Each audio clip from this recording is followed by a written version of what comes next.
Salut tout le monde, on se retrouve aujourd'hui pour une nouvelle vidéo en biophysique pour traiter un exercice d'optique ondulatoire. Voilà, j'ai pas eu le temps de faire une vidéo ce semestre sur ce chapitre, je voulais absolument en faire une avant votre concours.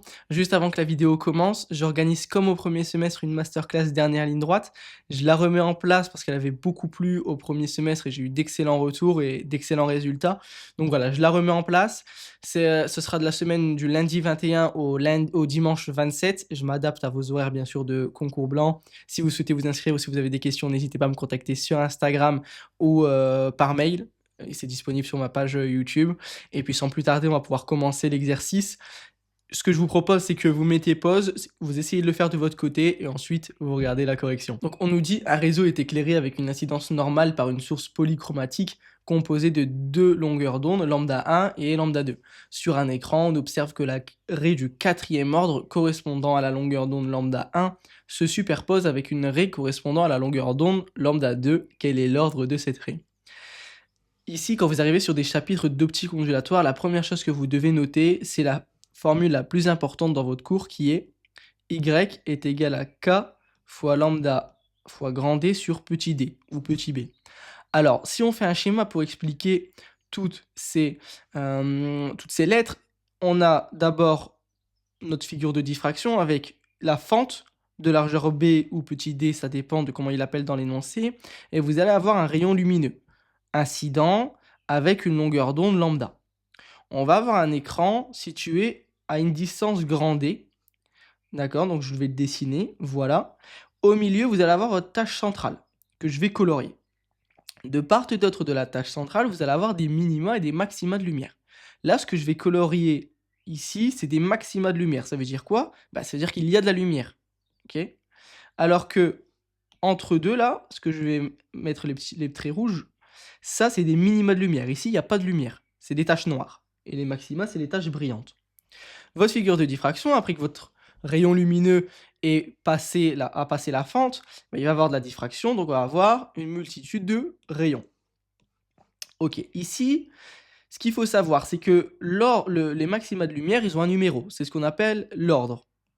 L'ordre de l'arrêt. On la note grand K. Ensuite, lambda, c'est la longueur d'onde de la lumière incidente. Grand D, c'est la distance entre la fente et l'écran. Et enfin, Y, c'est la distance entre la tâche centrale, ici, et l'ordre de la raie. Par exemple, si ici je dis que je suis à K égale 2 pour cette raie-là, eh bien, Y en fonction de K égale 2, donc K va se transformer en 2, et Y2, ça va être la distance entre la raie et la tâche centrale.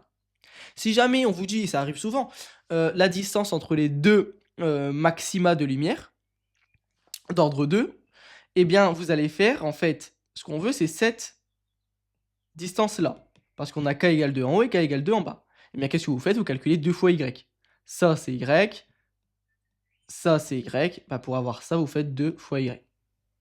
Voilà. Bon, ici, c'est pas le sujet de la vidéo. Ici, qu'est-ce qu'on nous raconte? On nous dit que on a une figure de diffraction avec une lumière incidente de longueur d'onde lambda 1, notre écran qui se situe toujours à une distance D qu'on ne connaît pas, et on va avoir ici une tâche. Ça, c'est l'ordre 4 pour la longueur d'onde lambda 1. C'est ce qu'on nous dit ici. La longueur d'onde lambda 1 se superpose avec une raie correspondant à la longueur d'onde lambda 2, mais on nous dit aussi que la raie, elle est du quatrième ordre. D'accord? Donc K égale 4. Et on nous dit que l'on a un deuxième rayon lumineux de longueur d'onde différent, ici lambda 2, et ça se superpose ici. Et ce qu'on veut, c'est à savoir quel est l'ordre de cette raie pour la longueur d'onde lambda 2, telle que elle se superpose avec une raie d'ordre 4 pour une longueur d'onde lambda 1. Qu'est-ce que ça signifie tout ça? Ici au milieu, j'ai ma tâche centrale, d'accord? Qu'est-ce qu'on a dit? On a dit que Y, c'était la distance entre... Du coup, ici, c'est superposé. Hein. On a dit que Y, c'était cette distance-là. Ça signifie que Y1 est égal à Y2, puisque les deux tâches sont superposées. donc la distance entre la tâche centrale et l'arrêt, c'est la même. Si on développe, ça nous fait que K, donc je vais mettre K1, fois lambda 1 fois grand D sur petit d est égal à K2 fois lambda 2 fois grand D sur petit d. Qu'est-ce que l'on cherche, nous? K2. C'est la question. On nous demande à quel est l'ordre de cette raie. On connaît K1, c'est 4.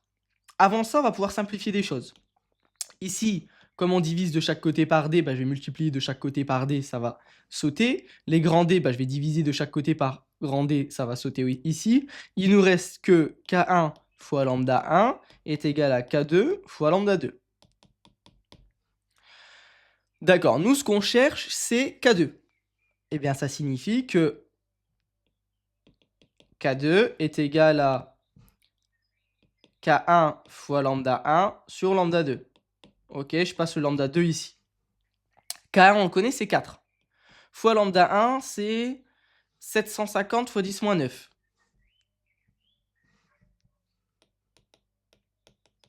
Puisque c'est 750 nanomètres. Sur lambda 2, c'est 600 nanomètres. Eh bien, on fait le calcul. J'ai 10 moins 9 en haut et 10 moins 9 en bas. Ça va sauter. J'ai 750 en haut et 600 en bas. Je vais enlever un 0 en haut et en bas. Bon, et ensuite, c'est du calcul. Hein. Chacun ses astuces de calcul. Donc, ça nous fait 4 fois 75 sur 60. Ce que je remarque, c'est que 75, c'est divisible par 5. Donc, ça nous fait 4 fois 5 fois 15. Et que 60, c'est aussi divisible par 5. Puisque ça nous fait 5 fois 12. Ensuite, on enlève le 5 en haut, 5 en bas. Et si on continue à développer, ça nous fait 4 fois 3 fois 5 pour le 15 sur 3 fois 4 pour le 12. Bon, il nous reste 5, donc K2 est égal à 5. Donc si on revient sur notre schéma ici, K est égal à 5. Ok.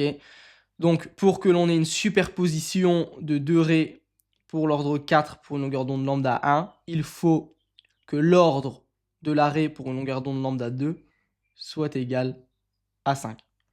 Bon, c'est pas l'exercice le plus facile sur l'optique ondulatoire, mais voilà. Finalement, c'est pas non plus excessivement compliqué. Si on comprend bien ce qu'on nous demande, si on comprend bien le chapitre, il devrait pas y avoir de soucis. Si vous avez des questions, s'il y a des choses où j'ai pas été clair, n'hésitez pas à mettre en commentaire, bien sûr, je répondrai. Si vous avez des questions par rapport au programme que je mets en place, n'hésitez pas à me contacter sur Instagram ou par mail. Je l'ai mis sur ma page YouTube. Et surtout, accrochez-vous. On n'est même plus à un mois du concours, on est à 3 grosses semaines. Là, c'est la partie la plus dure de l'année, puisque c'est là où c'est le plus dur mentalement. On est tous fatigués. Nous aussi, en maths 2, c'est pareil. Donc, et nos examens approchent. Mais donc voilà, je sais que c'est pas évident, il fait beau dehors, on en a un peu marre, ça fait 1 an qu'on bosse maintenant. Mais voilà, on commence à voir le bout du tunnel.